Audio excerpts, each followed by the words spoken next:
Rev it up and welcome to Cars Yeah, show number 2143. Be prepared to be electrified. This is Cars Yeah, where you'll enjoy interviews with inspiring automotive enthusiasts. Mark Green is here to provide you with a fuel injection of automotive inspiration. So get in, sit down, buckle up, and get ready for a wild ride here on Cars Yeah.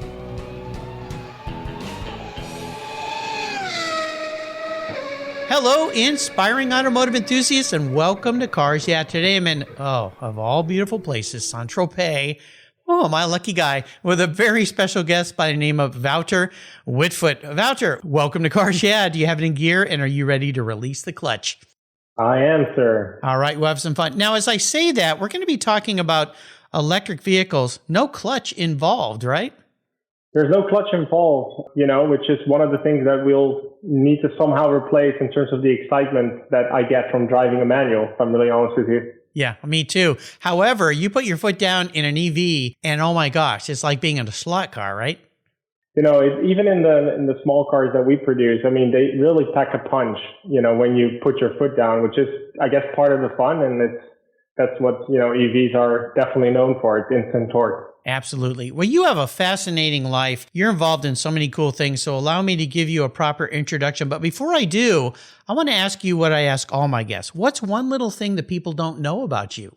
Well, I'm a massive geek, if I'm really honest with you. Of course, people know that I studied computer science and whatnot, but I'm actually a really big fan. In the evenings, I can watch documentaries for hours and hours, whether it's about the French Revolution or the Second World War or the latest technology, etc.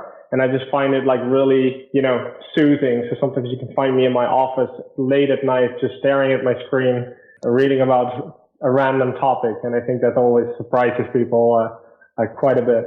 I'm not surprised what I've learned about you, and we're going to learn a lot more today about your background. You seem to be a kind of guy that likes to dig into a lot of different things and understand how they work. Is that a fair assessment?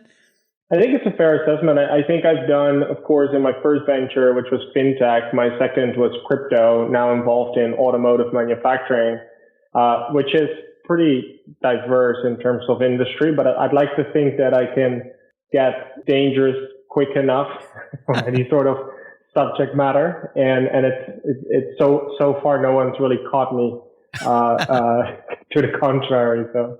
Well, worked out well. It makes life exciting, that's for sure. Allow me to give you an introduction. Wouter Witvoet is co-founder and chief executive officer of EV Technology Group. Before starting EVTG, Wouter co-founded DeFi Technologies, which bridges the gap between centralized and decentralized finance. He founded and led SecFi, a San Francisco-based fintech company, and is the market leader in finance for startups. They've invested over $480 million in startups, including companies you've all heard of, DoorDash, Palantir, Uber, Snowflake, and many others. You do have your fingers in a lot of pies, that's for sure. MOKE International was recently acquired by the EV Technology Group, a company that specializes in electrifying iconic brands to redefine the joy of motoring for the electric age. MOKE CEO Isabel Dando was my guest last week on Cars Yeah.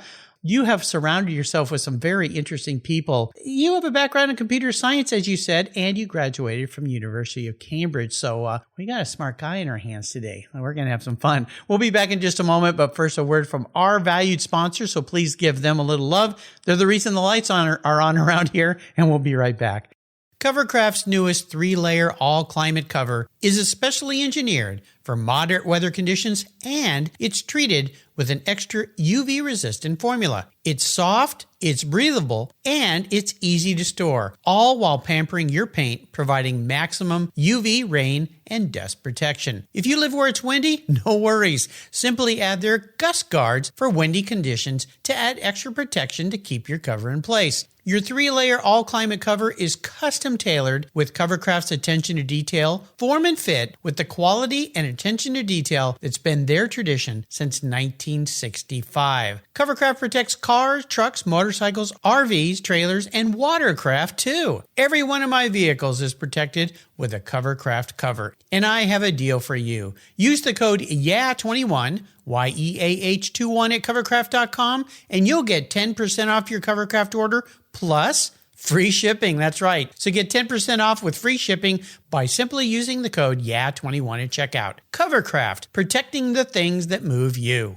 I was tired of my rates for my collector car insurance going up every year for no explainable reason. My carrier seemed to be turning into a media company versus an insurance company, and I realized that a portion of my policy premium was paying for all those so-called free media goodies. So I did my homework, I talked to knowledgeable collectors, shopped around, and discovered American Collectors Insurance. They've been serving the collector car hobby since 1976. You last that long by properly serving your customers' insurance need, not with a lot of fluff. ACI is ranked the #1 online collector car insurance provider according to Google, Trustpilot, Facebook, and they offer their real person guarantee live support. No never-ending phone loops when you need help. Plus, because you don't use your classic car as a daily driver, you could save up to 40% compared to regular auto insurance. American Collectors Insurance provides agreed value policies.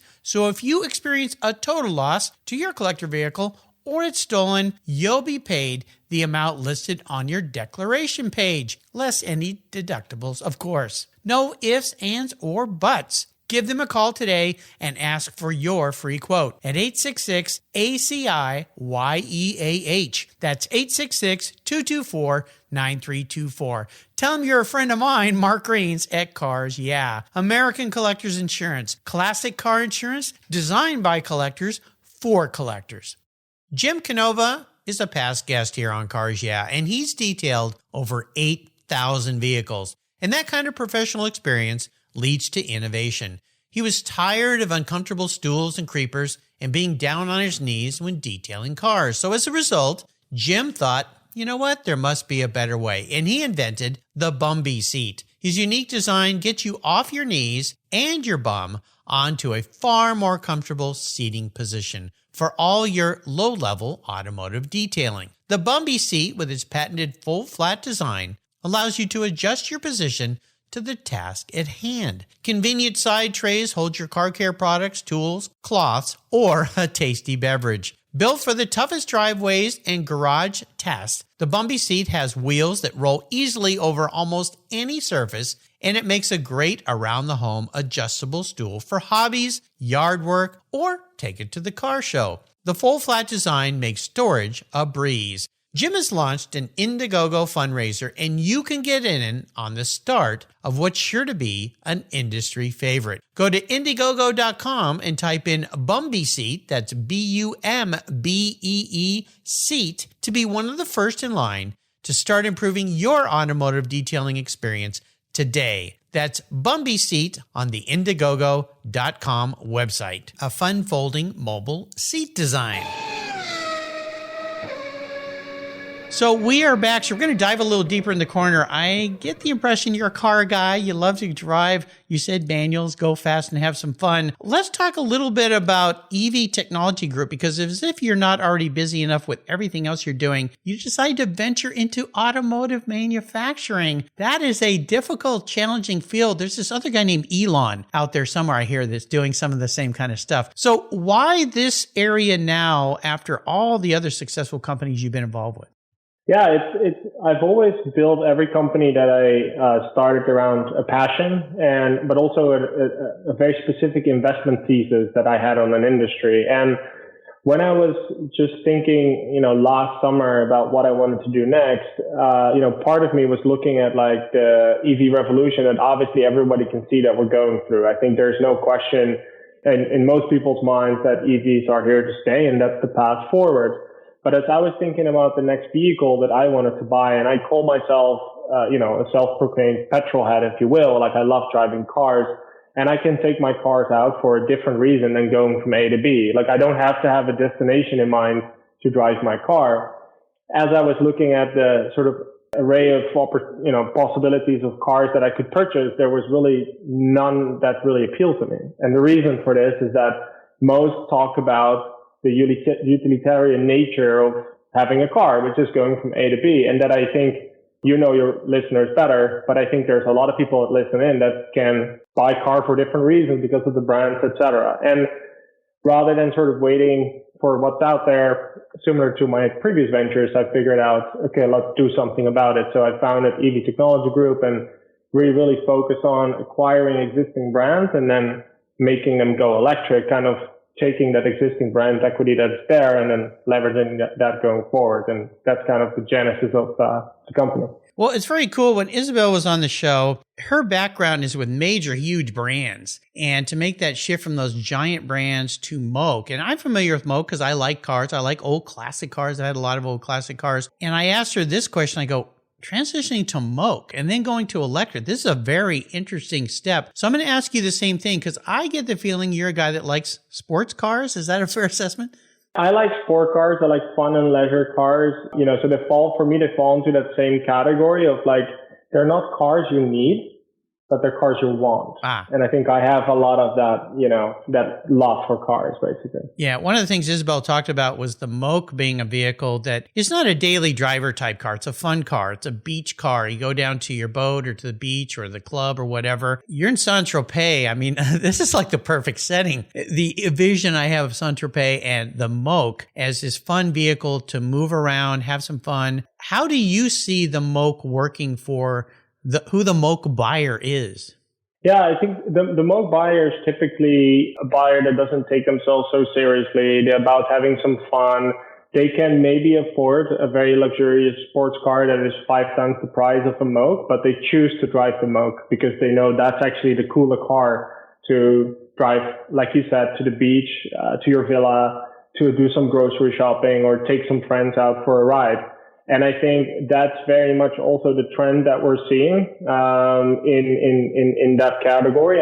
And MOKE is like a real brand. Obviously, you can create a similar type of daily, not a daily driver, but like a car that can take you to the beach, but it doesn't have that appeal of a MOKE that, of course, has been around since 1964 and has all the celebrity endorsement and history behind it. And I think that's how people want to identify themselves, and that's what makes that car so relevant. I think so. This seems to be a trend in what I call the reimagined world. You think of Rob Dickinson, who's been a guest several times here with the Singer. That's one of my dream rides, is to have him build me a Singer. I understand now he's going to stop building the first platform and they're building that turbo version, which is kind of fun because I just sold an 87 turbo I had for a long time. So I like that whole concept. But there's other people doing this too, even with people like Rod Emery or John Wilhoit or the RSR Project, who are taking old cars and making them fun and enjoyable. I just had a guest on the show. They're building Broncos and Scouts. And I asked about EV. They couldn't quite talk about it yet, but they're going to come back because I think they've already got something going on. Do you see this as a big trend in the automotive world? Because people of my generation, I'm a boomer guy, at least that's what my kids call me. They make fun of me, but I'm going to wear that badge with pride. We've been around for a while. Do you see this as a motion or movement in the automotive world of not only with MOKE, but other people thinking, we want to bring back that fun part of driving for people? And there's plenty of people now that have the money. Even millennials are getting into cars of the 80s and 90s. Is this a big trend? Look, I think it's a big trend, but everything, of course, is always relative, right? I think that there's a lot of people looking at the space, and what EV has created effectively is that old car, like doing these type of projects, has become a lot easier. Because back in the day, you would need to have the support of an OEM for the ICE car, internal combustion engine, the transmission, the servicing, the maintenance, etc. If you look at the EV sort of architecture, it's effectively, to boil it down, it's of course the powertrain, the battery, the sort of the ECU that manages everything, and a few other components, but it's drastically simpler. So that's why it allows for a lot more creativity. I think of course the real volume play is still in the daily drivers, right? In the sort of the Teslas of the world, etc. But I think this luxury segment that is really growing, and I think there's a lot of people that have great ideas and are doing something very cool in the space. Absolutely. With EV Technology Group, I assume a guy like you, there's more beyond MOKE. Is that That's right. Yeah. Is there anything you can share with us that you're looking towards in the future? Yeah, sure. So I think the best example of what I'm trying to build is so Louis Vuitton has been very successful in doing this in the luxury fashion space, where they effectively have a few cornerstone brands which they acquired and really turned into a global sort of fashion house. But beneath that sort of, call it sort of the fashion world, sits like a ruthless execution machine, which is something that we're also building out. But on top, what we're looking for when I mention like iconic brands, we need something that is still like relevant enough. There might be still owners club. There might be still people fixing this old car of this brand, but it's not really being continued. It just sits as a trophy asset with an entrepreneur or etc. What we wouldn't do, which is also something I think we consciously looked at, we wouldn't go back to, let's say, a classic car from the 1920s or 30s because it's too far away. Like, you don't identify with that. And there's many people that have pitched me these type of ideas, but it's too far-fetched. It's too far along. You need to be able to stretch it all the way to 2022. And not all sort of brands lend themselves to that. So that's not a direct answer to your question, but it gives you a bit of a directional flow of what we're looking at. I had the director at Scion Racing, and they're building the P1800 vehicle that I'm going to be seeing the Quail. And that's another example of a car that's just old enough, but people remember it. Right. And it's one of those incredible designs that came out of Volvo. Like, how did Volvo do this? The box designer created a cool car. You know, they ended up on a TV series. So I assume that's the idea, the concept of what you're sharing here. Yeah, correct. And like MOKE falls into, the reason MOKE falls into that category, because of course the original car is from 1964, but you remember it, there's enough people like driving it, so it fits that kind of like that exact sort of picture. So we'll be looking for brands in that space. And, you know, I think over the summer, later this year, there will be more announcements to share with, you know, yourself and your listeners and other people that are tracking our company. Well, I look forward to having you back on and share some of that stuff. Sounds like you're having fun. I like to ask my guests about what I call driving inspirations, people that are key mentors in your life, supporters, influencers. Is there somebody like that for you? So people have asked me this question like before in terms of real true mentors. And maybe this is, I don't know why. Maybe this is because I never really could work with a mentor. Maybe it's too complicated. I don't know. Maybe I'm interested in too many different subjects, but I never really had a mentor. But what I would say is I do look at clear business leaders that have really done things right. You know, in terms of Steve Jobs' dedication into as a comeback kid. You know, I've been through several grinds myself. Like, startups are not easy, and sometimes you kind of get it wrong, but sometimes you have to really stick to your idea. So there's been like lessons in those type of figures, but not really as a mentor, more as like a intellectual reading, if you will, and then kind of studying some of the behaviors and evolution. So that's been more my my learning process, basically. Certainly a guide to look up to. I think it's kind of like your head. It sounds like their brain's spinning in a lot of different directions. I'm gonna crawl into your skull a little later in our talk today and see what happens when we get there. We're going to take a short break and thank our sponsors. We come back. I want to talk about a challenge because you live in the world of startup challenges, and I want you to share one that gave you a lesson that taught you how to move forward in a positive way versus the negativity about it. So keep that in mind, and we'll be right back. AutoGeek's Blackfire SiO2 Spray Sealant. It's a spray-on, wipe-off sealant that's quick, safe, and easy to clean and protect your vehicles. I love using it on all my cars. AutoGeek's Blackfire SiO2 Spray Sealant is a spray-on, wipe-away sealant that uses SiO2 ingredients to provide a slick, brilliant, and long-lasting shine. Silicon dioxide is known to be one of the most effective ingredients in car care products, and Blackfire Spray Sealant takes advantage of every stunning feature it has to offer. This sealant will protect your paint from road film, dirt, and other common contaminants while providing an impeccable, long-lasting, hydrophobic surface that forces water to sheet and bead on your paint for months. Go to autogeek.net to get yours and for the best product selections on the internet today, along with their skilled technical support. Autogeek.net is where I go for all my detailing needs. That's autogeek.net. Check them out today. Linkage.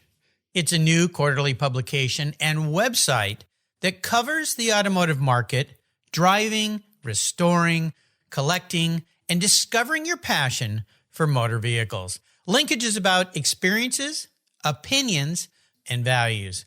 Linkage is an actual informed, reasoned opinion based on first-hand experiences. A talented linkage team covers the automotive world, the people who share your passion and mine, smart, considered, rational, and experienced opinions, ones you can learn from and grow. That includes our passion that drives auctions and the collector car market. So come with me and join us on this journey. And be sure to use the code CARSYEAH when you subscribe, and they'll give you $10 off. Boom! Linkage, geared for the automotive life. Subscribe today at linkagemag.com.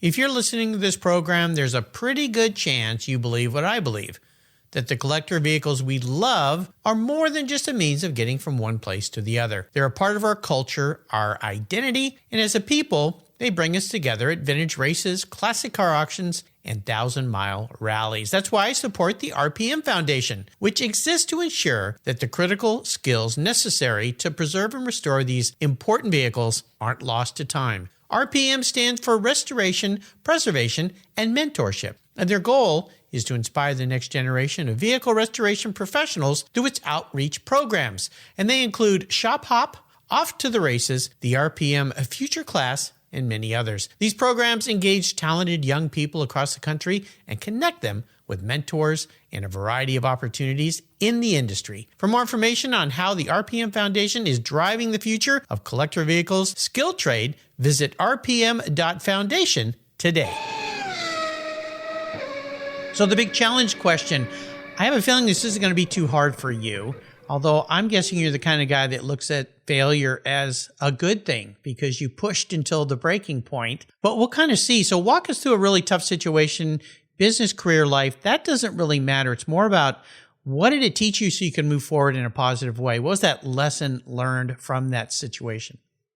Yeah, I think what's always tough or what's always like a sort of lesson, and I've had this both at EVT, I've had this at SecFi, I've had DeFi. I think when you talk about what you've done, you kind of highlight the things that you're successful at, but it doesn't really teach you anything about, the kind of process that you followed.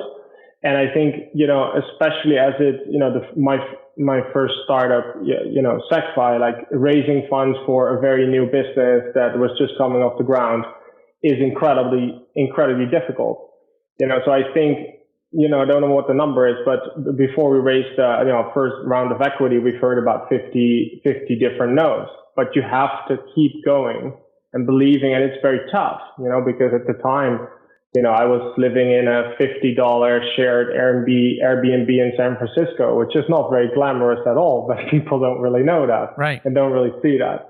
And for every business venture, it is roughly similar, right? For EV Technology Group, it's the same story where the first check where people start, it's always the most difficult. And the last 10% or 20%, everybody wants to invest, right? And that's the kind of grind that I think has taught me a lot how difficult it is. And also that if you've done it once doesn't mean that the second time it's easier. It's just the same thing for a different idea. So I think those are some of the things to highlight.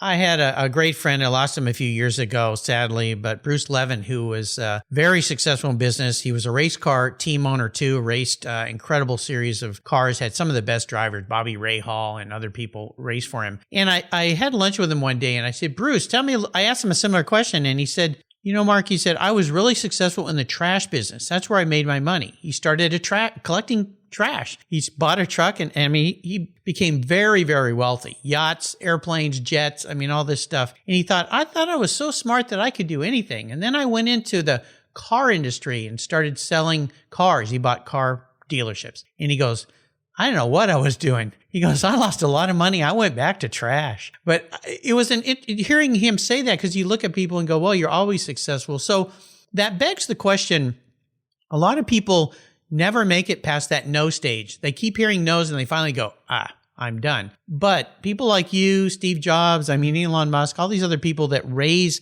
a lot of money to build these empires, How do you get past the no's? Like, what happens in your head that keeps you going after 50 no's?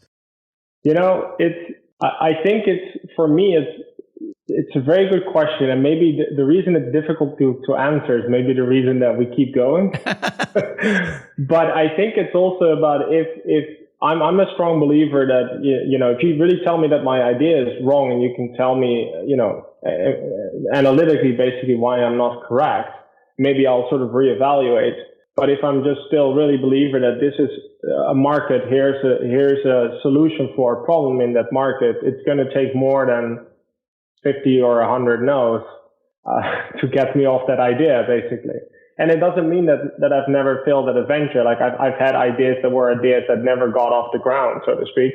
But that was more because, so I became convinced, this is not the path to take. And that was usually like a short sort of, learning exercise, if you will. Well, I learned that early in my career when a guy I worked with, I had to go door to door selling. I worked in advertising. And, after my first day, I'm like, everybody said, no, how do you do this? He goes, well, a no is just maybe a yes tomorrow. I remember saying that. And I went, oh, you mean they might say yes tomorrow? He goes, oh, yeah.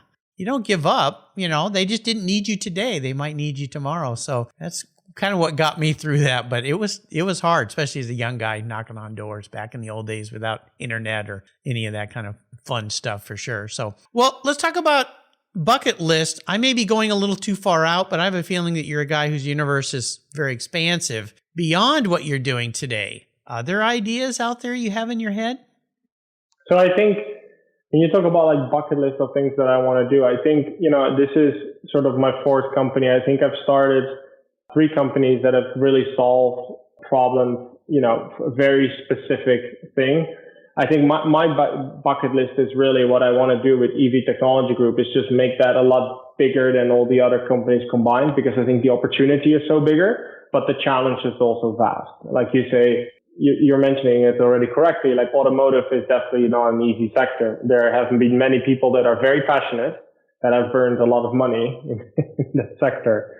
And I think, to try and prove that sort of statistic of failure wrong is, I think, a very big challenge, but it's something that I'm very excited about, taking on. And I think that is my ultimate bucket list in terms of building that out.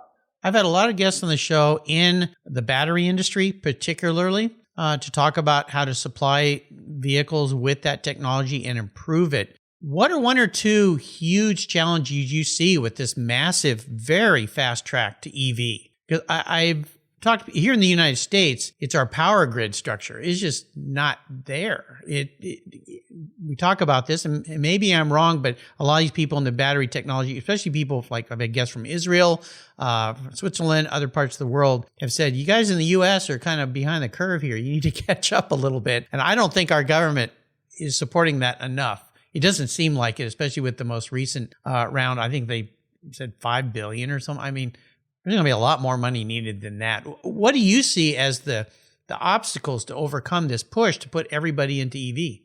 Yeah, I think the way that I'm, of course, looking for a very particular mindset, the mindset of EV Technology Group, which is kind of what I believe is if we all want to make the switch, yes, there needs to be better battery technology. Yes, there needs to be better grid infrastructure. But what I'm kind of focused on is what you also need is you need to create that poster that the 12-year-old boy or girl hangs above their bed that is not a V12 Ferrari.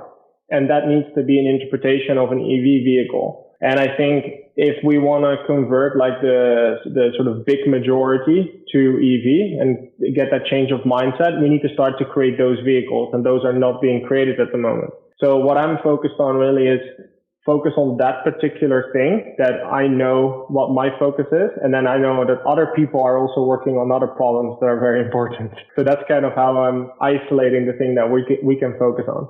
You can see that comment brought a big smile to my face because as a boy, that car hanging, on my wall, I mean, the Daytona Ferrari, the Countach, the Porsche Turbo when it first came out in the 70s. So that leads us into cars with you. What was that poster on your wall when you were a young boy? I didn't have a I actually didn't have a poster, as a young boy, in my room. But what is funny about kind of my first sort of car story, my real interaction, is that you can't see this, of course, but I'm actually 6'7", which is a pretty tall fella. But my first car was actually, a Smart 4.2 made in 1999. So you can imagine your 6'7" Dutch guy fitting into a Smart 4.2, which is kind of the sight. And it's something that is still kind of, memorable to me about that experience.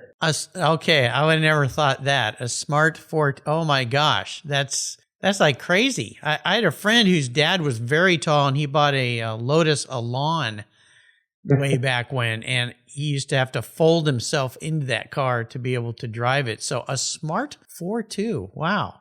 So you don't see those around too much anymore. Not too many, no.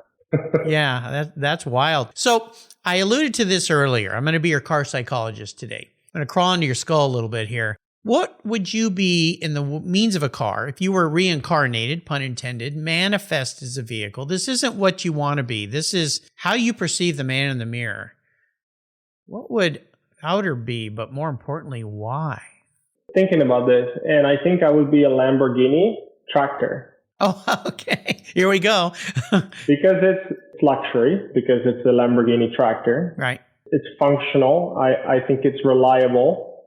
And it's in there for like the long haul, which I think are, rather than the flashy Lamborghini, I think it's the Lamborghini that fits the best with me.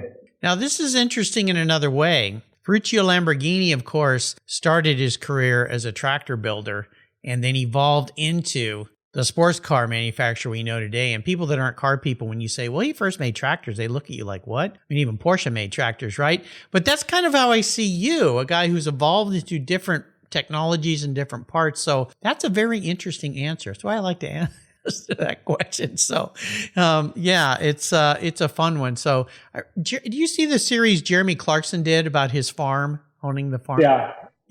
I found Diddly squat. Yeah. I found that at first I said, what is he doing? But I loved that whole series. It showed a side of him that I don't think we'd ever seen before. Kind of the arrogance that he can have kind of evaporated, and his humbleness, especially at the end of bowing to farmers and how hard they work to bring food to our tables and so forth. But I love the scene where he went to buy tractors and he goes, these are way too slow. I got to buy a Lamborghini. So there you go. Interesting answer. Now, you create opportunities for people to be successful. And I like to ask my guests about how they give back in the automotive sector, but particularly the way you raise finance for other brands to build and grow. Is that how you see yourself, as a bit of a philanthropist?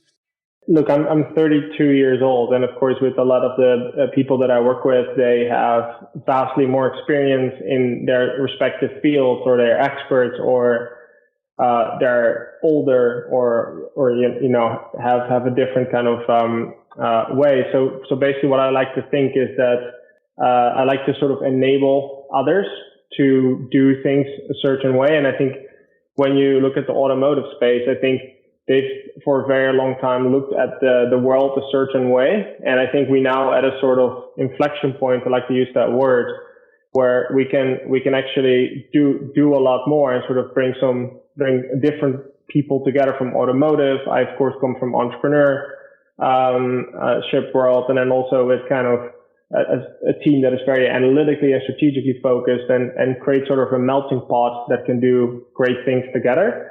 But it's a style of leadership of, you don't really tell people what to do, but you kind of help them enable to get the most out of what they already know. Sure. And I think that's what I'm trying to, whether that's philanthropy, I'm not sure, because I'm also just very driven by my own goals and my own achievements, of course. But I think in that process, you can do good for everyone around you, of course, as well. Where did this entrepreneurship come from for you? Were your parents entrepreneurs? So my parents, one of which I still have, are both actually educated nurses. Really? But my dad moved into developing software for nursing practices. Okay. So I guess there's an element of that. but it's also need driven. I mean, the other reality is that after I graduated from Cambridge, I tried to become, a consultant, a banker at Goldman Sachs and whatever. But at the final round, I think every partner said, no, you need to do something for yourself. So there you go. Yeah. I was rejected at the last round at every single firm. So, I had to sort of do my own thing. Well, this little brief encounter of meeting you, they were all fools, but in a good way that helped you move to where you should be. But maybe they were smart. Maybe they knew. Thank God. Well, yeah. Isn't that funny when we miss out? I always tell people when they're frustrated and they miss out on something, you just dodged a bullet you didn't know had your name on it. Exactly. So they steered you the right way, but they did miss out. I think I've heard the same about some other great entrepreneurs in the past that nobody would want to hire them. I think even I mentioned Elon earlier. He has said nobody would ever hire me. So we kind of see why, right? I would second that statement. Yeah, I don't think I'm very hireable. That's a great thing. It enables you to bring some wonderful things to the rest of us. Now, how about a great book? Are you avid book reader? Is there a book you'd like to share with our listeners? So I actually have to admit, shamefully, that I don't read any books at all. But I like this is my thing. I like to I need small sound bites. But I can get completely lost on Wikipedia. You can find me like clicking through links, learning about history and about how things become, or like small sound bites on YouTube, whether it's like mathematics or physics or a documentary on masterclass or whatever. So I try to sort of focus on those type of content that really interests me rather than the longer sort of books. Of course, many books you have to read at like Cambridge, but those are so long ago. Couldn't recommend you anything. I understand that concept, and I've heard that from some other guests as well that have a mindset, as I envision yours being, that they don't even have the time to sit down and focus on that one long thing. There's so much stuff going on.